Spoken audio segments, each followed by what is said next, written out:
என் மோசே உங்களுக்கு 10 கற்பனை எப்படி கொடுத்தா தெரியுமா?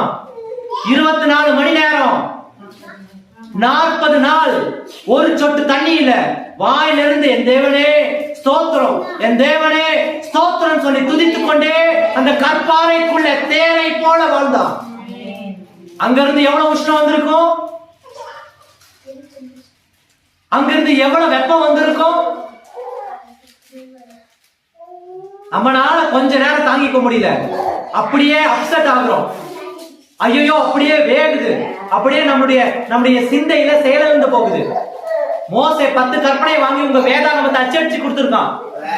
அவன் 10 கற்பனை வாங்கும் பொழுது அவனுடைய சிந்தை எந்த நிலைமையில இருக்குன்னு கொஞ்சம் இந்த நிலைமையில யோசனை பண்ணி பாருங்க.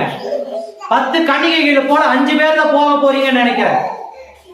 5 பேரு எப்படியாவது வந்திருக்கவங்க அத்தனை பேர் கையை பிடிச்சு கூட்டிட்டு போயிடலாம் நான் முயற்சி பண்றேன். நீங்க அடம் முடிச்சுட்டு நாங்கெல்லாம்